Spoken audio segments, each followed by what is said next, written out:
ஜிப்ரீல் அலைஹிஸ்ஸலாமிடம் வந்து 3 நபர்களுக்கு சாபம் சொன்னார்கள், 3 நபர்களை சபித்தார்கள். நான் அதற்கு ஆமீன் சொன்னேன். அதில் ஒன்று யார் தெரியுமா? யார் ரமதானுடைய மாதத்தை அடைந்து தன்னுடைய இறைவனிடம் தன்னுடைய ரப்பிடம் அல்லாஹ்விடம் பாவ மன்னிப்பு கேட்காமல் இருக்கின்றானோ அவருக்கு நாசம் உண்டாகட்டும் என்று ஜிப்ரீல் அலைஹிஸ்ஸலாம் சபித்தார்கள். நான் அதற்கு ஆமீன் சொன்னேன். சிறிது நேரம் யோசித்து பாருங்கள். சபித்தவர்கள் யார்? மலக்குமார்களுடைய தலைவர். ஆமீன் சொன்னவர் யார்? நபிமார்களுடைய தலைவர். இந்த 2 நபர்களுடைய துஆவை அல்லாஹ் எப்போதும் அங்கீகரிப்பான். நினைத்து பாருங்கள், நான் இந்த ரமதானுடைய மாதத்துடைய கடைசி பகுதியில் இருக்கின்றோம். நம்முடைய அமல்கள் அல்லாஹ்விடத்தில் ஏற்றுக்கொள்ளப்பட வேண்டும் என்று சொன்னார்.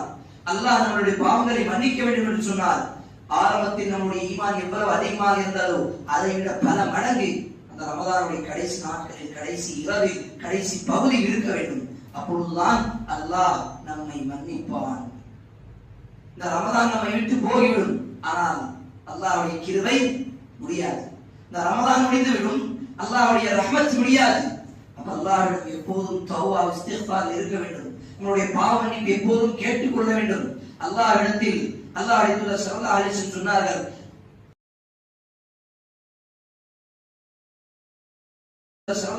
சொன்னார்கள், ரமதானுடைய மாதம் வந்தால் போதும் ஒரு இரவில் அல்லாஹ் சுப்ஹானஹு வ தஆலா பல நரகவாதிகளை சொர்க்கவாதிகளாக மாற்றிருக்கிறான். சுப்ஹானல்லாஹ். இப்படிப்பட்ட பாக்கியம் வேறு மாதங்களுக்கு கிடையாது சகோதரர்களே, பெரியவர்களே. அப்ப இப்படிப்பட்ட மாதத்தை நாங்கள் பிரிகின்றோம் என்று சொன்னால், நம்மை விட்டு இந்த ரமதான் பிரிகிறது என்று சொன்னால், என்னுடைய உள்ளத்துக்கு என்ன மாற்றத்தை கொண்டு வந்தது? என்னுடைய வாழ்க்கையில் என்ன மாற்றத்தை கொண்டு வந்தது? ஒரே ஒரு கேள்விதான்.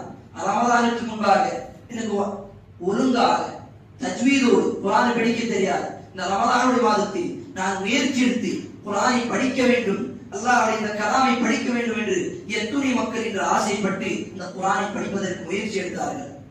சொல்லுங்கள் பார்ப்போம் சகோதரர்களே. எத்துணை நபர்கள் ரசூலுல்லாஹ்வுடைய வாழ்க்கையை நாங்கள் தெரிந்து கொள்ள வேண்டும் என்பதற்காக ரசூலுல்லாஹ்வுடைய சீராவை படித்தார்கள். இந்த சூறாக்களை மனனம் செய்தார்கள், துஆக்களை கற்றுக்கொண்டார்கள். ரமதானுடைய மாதம் வந்த பிறகு தொழுகையுடைய அந்த வழிமுறையை, தொழுகை எப்படி தொழ வேண்டும் என்று சொல்லி எல்லா துஆக்களும் கற்றுக்கொண்டார்கள். எத்துணை மக்கள் இருக்கிறார்கள் இப்படி. அப்ப ரமதானுடைய மாதம் வெறுமனையாக நாங்கள் வெளிப்படையாக சந்தோஷமாக இருக்கிறோம் என்று சொல்லி காட்டிக் கொண்டிருக்கிறோம். ஆனால் உள்ளத்தில் நமக்கும் ரமதானுக்கும் சம்பந்தம் இல்லாத மாதிரிதான் நம்மளுடைய அமல்கள் கருகின்றது. இப்படி இருந்தால் அல்லாஹ்வுடைய ரஹ்மத் நம் மீது எப்படி வரும்? அல்லாஹ் நம் மீது ரஹ்மத்தான பார்வை எப்படி பார்ப்பான்? அல்லாஹ் நம் மீது அருள்கொடை எப்படி கொடுப்பான்? சிறிது நேரம் யோசித்து பாருங்கள் சகோதரர்களே. அல்லாஹ் சொல்லக்கூடிய வார்த்தை, இன்னல்லாஹ லா யுகையிரு மா பிகௌமின் ஹத்தா யுகையிரு மா பி அன்ஃபுஸிஹிம். அல்லாஹ் என்ன சொல்கிறான்?